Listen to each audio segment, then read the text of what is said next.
রাঙামাটিতে কলা গাছের আঁশ দিয়ে তৈরি হয়েছে পরিবেশ বান্ধব পুনঃব্যবহারযোগ্য স্যানিটারি ন্যাপকিন। এর মাধ্যমে পাহাড়ে প্রত্যন্ত অঞ্চলের নারীরা স্বাস্থ্য সুরক্ষার সুযোগ পাবেন। প্রধান কাঁচামাল কলা গাছের আঁশ হওয়ায় অঞ্চলে যেমন নতুন কর্মসংস্থান সৃষ্টির হাতছানি দিচ্ছে, তেমনি নারীদের জন্য সহজলভ্য করে তুলেছে স্যানিটারি ন্যাপকিনের ব্যবহার। কেউ কলা গাছের আঁশ থেকে সুতা তৈরির কাজ করছেন, তো কেউ সুতা থেকে ন্যাপকিন তৈরি করছেন, আবার কেউ সেই ন্যাপকিন কাপড় দিয়ে সেলাই করে আল্ট্রাভায়োলেট মেশিনের মাধ্যমে জীবাণুমুক্ত করে প্যাকেটিংয়ের কাজ করছেন। রাঙামাটি শহরের রাজবাড়ী এলাকায় বেসরকারি উন্নয়ন সংস্থা women's education for advancement and empowerment উইব এর কার্যালয়ে গিয়ে দেখা যায় এমন চিত্র। শিয়া বাটার ও ভিটামিন ই সমৃদ্ধ লিলি বিউটি সোপ, তারুণ্যময় উজ্জ্বল ত্বকের জন্য। রিমার্ক।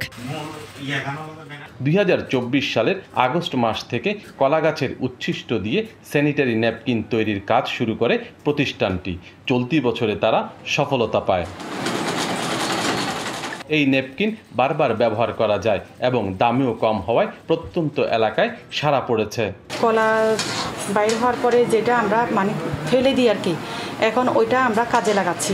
উচ্ছিষ্ট কলা গাছটা সংগ্রহ করে ওই ব্যানানা ফাইবার মেশিনের দ্বারাই আমরা কলা গাছের সুতা আমরা তৈরি করি। পড়ালেখার পাশাপাশি কাজের সুযোগ পাওয়ায় আর্থিকভাবে লাভবান হচ্ছেন অনেকে।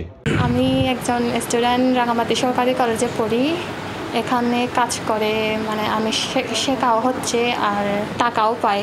আমি একজন স্টুডেন্ট, পড়ালেখা পাশাপাশি আমি কাজ করি। মাসে 2 থেকে 3 হাজার ন্যাপকিন তৈরি হচ্ছে। বিএসটিআই এর অনুমোদন পেলে আরও বড় আকারে উৎপাদনে যেতে পারবে তারা। আমরা বিএসটিআই এ আবেদন করেছি সার্টিফিকেট পাওয়ার জন্য, তারপরে আমরা বাণিজ্যিকভাবে যাব।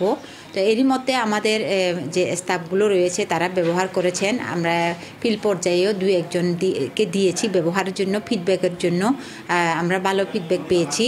কলা গাছের আঁশ অর্গানিক ও পরিবেশ বান্ধব। নারীদের স্বাস্থ্য সুরক্ষার পাশাপাশি এর সুতা আধুনিক প্রযুক্তিতে তৈরি করা গেলে রপ্তানি করা যাবে বলে প্রত্যাশা সংশ্লিষ্টদের।